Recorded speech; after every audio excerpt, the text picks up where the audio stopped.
take us through a typical day for you umpiring and what it involves in terms of a commute, getting to the game on the subway system in New York City, because I found this a bit fascinating when I was trying to coordinate setting up a time with you that you were telling me a little bit about your schedule and how long it takes to get to and from the ground. And I've talked to players in the past and team officials, and this has been an issue in terms of the schools themselves, that sometimes the match will be delayed for a half hour or an hour because the entire team gets stuck in traffic, because a lot of the teams in the PSAL are based in Brooklyn and Queens, but Van Cortlandt Park is the biggest facility that they have access to, which is in the Bronx. For people who are not up to speed on the New York City geography, trying to drive from Queens or Brooklyn to the Bronx is basically a non-starter at 3 o'clock or 4 o'clock in the afternoon after school. It's out. Exactly. You got to take the subway or it might not happen, period. So for you, now you're based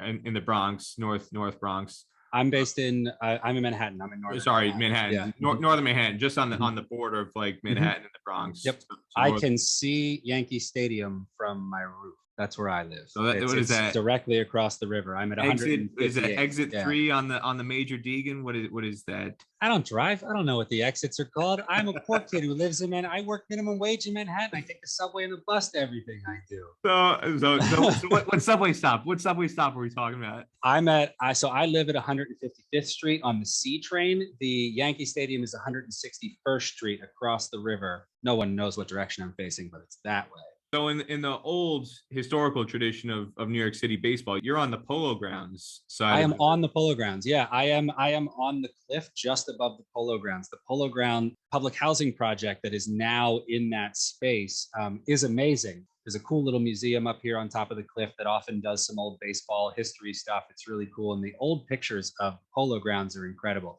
They played Gaelic football and rugby and American football there. There's a great story of the Carlisle Indian School beating, I think it's Yale or something, at football at the Polo Grounds. Amazing history. I would fall off the cliff to the Polo Grounds about 100 yards that way. So yeah, we're in there. That's the New York geography. So for people who are not aware, quick, the Polo Grounds is the facility that the New York baseball giants and the New York football giants both played in until the early 1960s.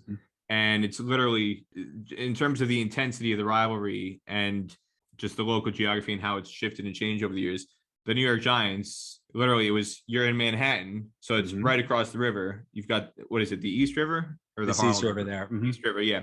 Both East River, and literally it's a very thin strip that's the McCombs Dam Bridge, separates what used to be the Polo Grounds on the east side of the river, and then just across the river to the west and north, you have the Bronx. That's all that separates the Bronx and Manhattan. So on the east side, if you were in the Manhattan side, you were a Giants fan and a New York baseball Giants before they went off to San Francisco. And on the west side, you're a Yankees fan. That's what separated the two fan bases. And Polo Grounds doesn't exist anymore. And like you said, Brian, it's now it turned into public housing. Public housing, yeah.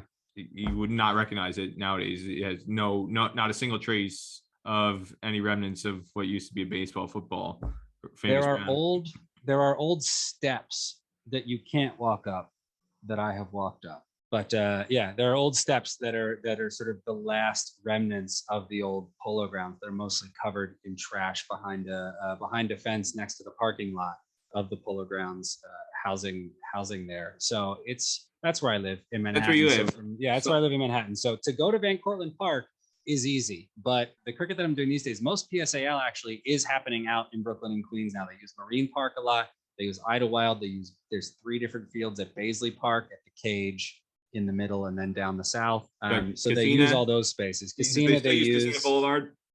I was at Casina yesterday in 40-degree weather. We played 3 T10s at Casina yesterday in one of the Bangladesh leagues, the Bangladeshi Cricketers Association of North America, I think is that one, as opposed to the NYBPL and the NYBCL. All right, so if you're doing a game Queens or Brooklyn, how early do you need to leave to get on the subway, and what's your subway route to get there and then get home? Yeah, it's a bit different for PSAL because it's just one game in the afternoon. I sort of get to take most of the day off and then sort of leave in the early afternoon. But let's say it's a Sunday. So a Sunday in 2021, I will have gotten up before 6 a.m. so that, or sorry, so about 5:30, I would get up. I will have packed all of my stuff the night before, have my lunch stuff laid out that I can make quickly in the morning, water bottles chilling in the fridge. Get up at 5:30. I leave here around 6:15 in order to get to somewhere like Baisley Pond or Idlewild Park by 8 o'clock or 8:15 a.m. for a 9 o'clock start. So I have to get there at least an hour early. I try to get there early because I'm typically the one setting up the stumps and the 30-yard circle and often the boundary, because they'll often forget to bring their cones for the boundary. Luckily, there's some that I've brought that are slashed in the bucket. But just to cut in quick, just for geographical purposes again. So you're in Manhattan, Upper Manhattan, on the Upper West Side. Idlewild, for people who don't know, Idlewild is the former name way of out. JFK Airport. Yeah. So Idlewild, literally, you have planes flying and landing and taking off all day long. Idlewild Cricket Field is right on the boundary fence of JFK Airport. Yep. So to get from where you are in Manhattan to that part of Queens, that's roughly the distance. It's quite a while. 2 trains and 1 bus that takes, on a good morning, that will take an hour 45. On a bad morning, that will take 2 hours 15 to get out to a place like Baisley Pond or Idlewild from where I live in Manhattan. So it's really good. I've become very good friends with the bus system way out in Queens. Like the B8 and me are old friends. The Q38 or whatever it is, it takes me out. The Q17, that's what it is, that takes me to Baisley Pond. Old friends. I could fall asleep on that bus and wake up when it stopped at my stop 20 minutes later. But yeah, the transferring is, you can lose time transferring from a train to a train. If there's a marathon in town that day, or if the president is in town that day, everything will be delayed on the New York City public transit system. So yeah, I arrive at about 8 a.m. for a 9 a.m. game. And you said you start on what, the C train, you said? Yeah, I start on the C train and then I'll transfer either to like an E or an A or something, or sometimes generally an E to get out to Queens, and then also the 7 train that I take out to Metz Willets Point and do either Flushing or Casina Park out in that section of Queens. To take the 7 train, but yeah, usually the E train to get out. Flushing. There. So that's the Corona Park. There's cricket grounds inside Corona Park, which is adjacent to the U.S. Open Tennis Center and the tennis field. Yeah, it's a beautiful location. All the grounds there are quite small and not really taken care. All the grounds are not really taken care of the way that you would want them to be. But yeah, if I show up at 8 o'clock, 8:15 for a 9 a.m. game, I then set the field. I'll probably have been putting on my sunscreen on the bus, because by the time, I arrive, I'll probably be the first person there. But by the time I've laid out the 30-yard circle and got a few bits of equipment out for the day, the players will start arriving. And then I won't have off again until the mid-innings break. So last year in 2021, I would typically do a 30-over game in the morning on a Sunday, and then a 40-over game in the afternoon on a Sunday starting at 1 p.m. So we'd finish a 30-over game before 1 p.m. starting at 8:30 or 9 a.m.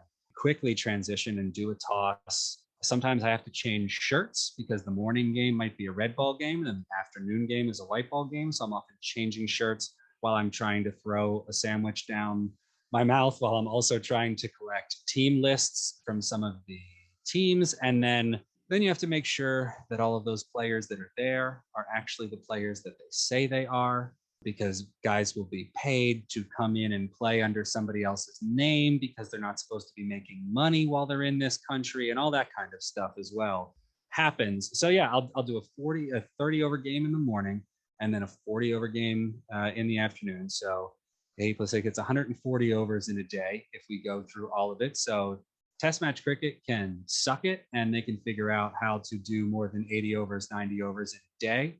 We can easily play 100 overs in white ball one-day cricket. So anyway, Test match day needs to maybe extend a little bit. So I'll do that, and then I take the same bus and subway combo back, and that's after the ground has been completely cleaned up after the second game.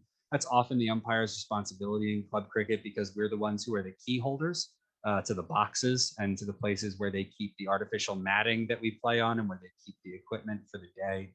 So yeah, in the summer, my partner and I have all sorts of agreements about how we are going to spend time with each other, because in the summertime, am gone starting at 6 a.m. on a Saturday, and then I will see them again at 10 p.m. on the Sunday when I've come home. And then on the Monday morning, I'll wake up and write all my reports from the weekend. If there were any incidents from the week, I'll have to write up reports. I often do ground reports on the grounds that I go to, because the leagues talk to each other about how the grounds are holding up and how the equipment at the grounds are holding up over the year. So it's a really long day. And I do that every Saturday and Sunday from May 1st until it snows.